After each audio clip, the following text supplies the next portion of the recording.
Hi class, welcome to science. Okay, so first off, we're gonna start about talking about resources. Okay, so to learn about resources, we need to start with talking about sustainability. So sustainability is Earth making more resources so that humans have all their basic needs. Does that make sense? No. No? Okay, so I'll explain a little bit better. So let's say that everyone in the class wants to eat an apple a week. That means that Earth would have to produce enough apples so that everyone can eat an apple a week, like that. Okay? All right, guys, so next we're going to be talking about exploration and exploitation. Do any of you know what either of those are? Doesn't Dora explore? Yeah, okay, good job. Yeah. So exploration is traveling through places that you've never been before and learning about it and finding new things. So I'll give you an example of exploration. So exploring would be how we explore the ocean a lot. So when people go scuba diving, that's exploring. So let's say that a scuba diver finds a pearl while scuba diving. Well, exploitation is the new things that we find while exploring. So that scuba diver finds a pearl and then it makes a necklace out of that pearl. So that would be exploitation, is the scuba diver making a necklace out of the pearl that he found while he was exploring. All right, guys, so now we're gonna move on to what a resource is. So a resource is everything on Earth that we use, like apples, okay? So apples are a resource. Do any of you guys like apples? I do. My dog's name's Apple. Okay, so on Earth we use apples, so that makes it a resource, okay? So something that I don't want you guys to get confused with resources is there's another thing called reserves. So reserves and resources kind of go hand in hand with each other like cost and price would. So this means that resources that are wanted are more expensive. So how many of you guys have played video games or like video games? Me.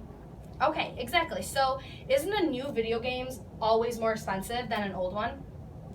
Yeah, it is, right? Okay, so when a new video game first comes out, it's more expensive than one that came out a while ago. So that's how kind of resources and reserves Hi everyone, work. today we're going to talk about affluence. Affluence is when someone has a lot of money and they use beyond the basic resources. Have any of you guys been like really hungry and you're looking through your cabinets in your fridge and you can't find anything to eat, so you ask your mom to like take you to McDonald's or some fast food? Yes. Okay, well that's basically affluence, having food in your house and still wanting more. Okay, class, has anyone ever heard of the 3 R's? No. Well, to explain those, I have to go back and explain economic depletion. Economic depletion is the rate at which a resource is used up.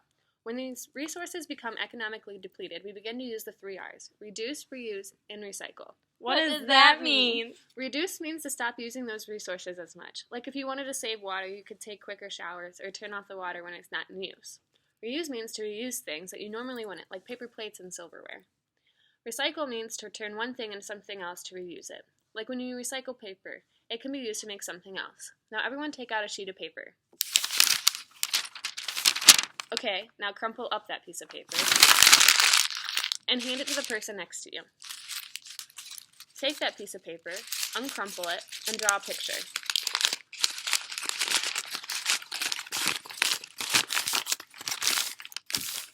You all just recycled a piece of paper. Wow, that's so cool. Awesome. The more you use the 3 R's, the more time it takes up to use up that resource. Depending on how often you use the 3 R's, contributes how fast the resource depletes.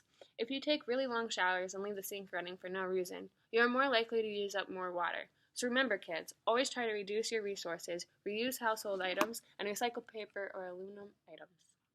Hello, everyone. Today we're going to talk about 2 different types of minerals known as iron ore and copper. These 2 minerals only occur in some of the oldest rocks. Does anyone have any guesses to how old that might be? 60 years old. My grandpa's 60 years old. Okay, even older than that. Copper and iron ore are found in rocks that are 1 to 3 billion years old. Whoa. Copper and iron ore are also important parts to the biggest industry in Michigan. Michigan has 3 car companies that make cars here and send them to other places. Iron ore and copper are a big part of that business. Hello class, today we will be discussing natural services. Natural services are what nature does for itself to keep it healthy without any help from humans. An example of natural services is worms.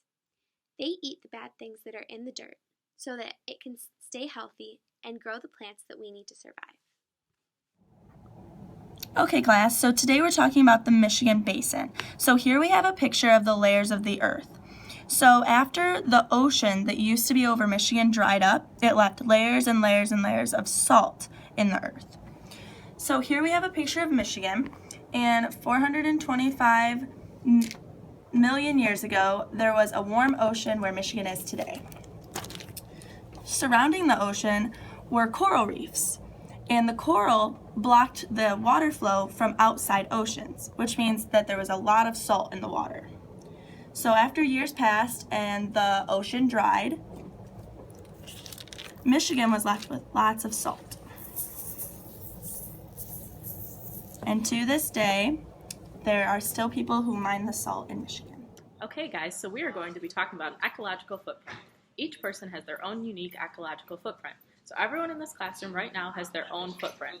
An ecological footprint is how many of Earth's resources you use as an individual. So some people need more resources than another person. So their ecological footprint would be bigger. Now I'm going to show you some pictures that show how an ecological footprint are different by different countries. Hello students, today I'm going to be talking about the oil and gas drilling in our very own state, Michigan. So I want to show you this first picture. These darker spots represent where there are more gas drillings, oil and gas drillings. The darkest spot represents 1,601 people to 3,500 people. And as the lighter that the shades get, the less people are. So the lightest one is 0 to 300. So we can see that where it shows on the map where there are more gas and oil drillings. Class, this next picture that I'm showing you, again, of our own state, Michigan, the blue spots represent all the wells in Michigan. As you can see, there is a lot of blue. So in Michigan, we have a lot of wells. As you can see, this picture has less blue. The blue in this diagram shows all the active wells in Michigan. As you can see, there's a big difference between this diagram showing all the active wells and the first diagram I showed you showing all the wells. As you can see, they are not very active. To get a better idea of how far that these wells go down, I want to show you another diagram. So, this is the well. As you can see, the well goes very, very far down. And to be exact, it goes around 1,900 feet, which is 5 football fields. That is a very, very deep.